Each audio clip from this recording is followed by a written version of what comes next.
भगवान शिव के पुत्रों की चर्चा होती है तो प्रथम पूज्य भगवान श्री गणेश और कार्तिकेय का नाम ही स्मरण हो आता है। लेकिन क्या भगवान भोलेनाथ के दो ही पुत्र थे या फिर और भी अधिक?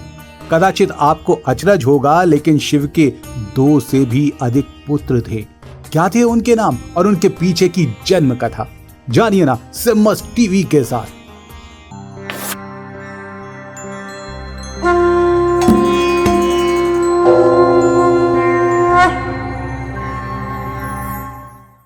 भगवान शिव मृत्यु के स्वामी हैं, तभी आपको महाकाल भी कहा जाता है। शिव परिवार की बात करें तो मां पार्वती के साथ साथ भगवान श्री गणेश और भगवान कार्तिकेय के साथ उनके परिवार को पूर्ण माना जाता है। लेकिन ऐसा कदापि नहीं है, बल्कि भगवान शिव के 6 से अधिक पुत्र हुए, जिनका कई प्रचलित कथाओं में उल्लेख हो आता है। तो चलिए ना उन प्रचलित कथाओं का स्मरण करते हैं। मान्यताओं के अनुसार भगवान विष्णु का विवाह सागर देव की पुत्री लक्ष्मी से हुआ, तो वहीं ब्रह्मा के दूसरे पुत्र दक्ष की पुत्री सती का विवाह भगवान शिव से। लेकिन सती ने आग में कूदकर स्वयं को भस्म कर लिया था। तो सवाल उठता है कि शिव के पुत्र कैसे हुए? सती के मृत्यु के बाद उन्होंने अपना दूसरा जन्म पर्वतराज हिमालय के यहाँ उमा के रूप में लिया और बनते बिगड़ते समीकरणों के मध्य भगवान शिव का विवाह उनसे हुआ। पश्चात हिमालय की पुत्री उमा ही पार्वती के नाम से जानी गई। शिव पार्वती के विवाह के पश्चात उनका गृहस्थ जीवन शुरू हुआ, उन्हें पुत्र भी प्राप्त हुए। तो सर्वप्रथम भगवान गणेश के जन्म की पीछे की कहानी हम सब ने ही सुना है। माता पार्वती ने अपने उबटन और चंदन के मिश्रण से गणेश की उत्पत्ति की और उसके पश्चात स्नान करने चली गई। माता पार्वती ने गणेश को ये आदेश दिया कि स्नान करते समय वे किसी को भी घर में प्रवेश ना करने दें। कुछ ही समय पश्चात भगवान शिव आ गए, जिन्हें गणेश ने घर के भीतर जाने से रोक दिया। इस बात से क्रोधित भगवान शिव ने गणेश का सिर धड़ से पृथक कर दिया। अपने पुत्र की मृत्यु से पार्वती बहुत क्रोधित हो गईं। माता पार्वती के क्रोध को शांत करने के लिए भगवान शिव ने कटे शीश के स्थान पर हाथी के बच्चे का शीश लगा दिया और इस प्रकार गणेश को पुनर्जीवित किया गया। स्कंद पुराण की रचना कार्तिक के चरित्र पर की गई है। कहते हैं कि सती की मृत्यु के पश्चात भगवान शिव दुखी होकर लंबी तपस्या में बैठ गए, जिससे विश्व में दैत्यों का आतंक पूरे ब्रह्मांड में बढ़ गया। सभी देवता इससे परेशान होकर भगवान ब्रह्मा के पास उपाय मांगने गए।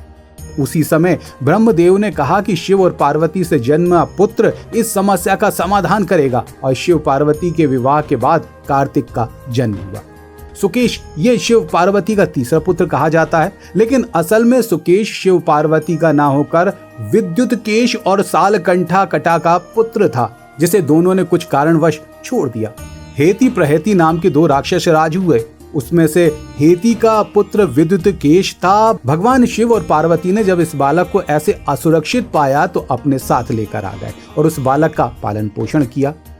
जलंधर भगवान शिव की कृपा से प्राप्त ये चौथा पुत्र था। कहते हैं भगवान शिव ने अपना तेज समुद्र में फेंक दिया था, जिससे जलंधर का जन्म हुआ। उसमें भगवान शिव के समान ही शक्ति थी और अपनी पत्नी वृंदा के पतिव्रता धर्म के कारण ही वह इतना शक्तिशाली हो गया कि उसने इंद्र को भी हरा दिया। तीनों लोक में अपना कब्जा भी कर लिया था। तीनों लोक के पश्चात उसने विष्णु को हरा वैकुंठ धाम पर भी अपना अधिकार चाहा, पर लक्ष्मी जी को अपनी बहन स्वीकारने के पश्चात वो वैकुंठ धाम से कैलाश को जीतने चला गया। भगवान शिव और जलंधर के बीच हुए युद्ध में जब उस पर किसी तरह के वार का असर नहीं हो रहा था, तब भगवान विष्णु ने जलंधर की पत्नी वृंदा का पतिव्रत धर्म तोड़कर उसकी मृत्यु सुनिश्चित कर दी। अयप्पा भगवान शिव और मोहिनी का रूप धारण किए भगवान विष्णु का पुत्र था। कहते हैं कि जब भगवान विष्णु ने मोहिनी का रूप धारण किया तो उनकी मादकता से भगवान शिव प्रभावित हो गए, जिसके चलते इस बालक का जन्म हुआ। दक्षिण भारत में अयप्पा देव की पूजा अधिक की जाती है। अयप्पा देव को हरिहर पुत्र के नाम से भी जाना जाता है। कहते हैं कि भगवान एक बार जब तपस्या कर रहे थे तब उनके शरीर से पसीने की बूंदें धरती पर गिरी। इन बूंदों से पृथ्वी ने एक 4 भुजाओं वाले बालक को जन्म दिया, जो भूमा के नाम से जाना गया। बाद में यही भूमा मंगल लोक के देवता के नाम से भी खूब पहचाना गया। भगवान शिव के इन 6 पुत्रों के अलावा कई और पुत्र भी हुए, पर सबसे अधिक कथाएं इन्हीं पुत्रों को लेकर बनी और प्रचलित हुई हैं।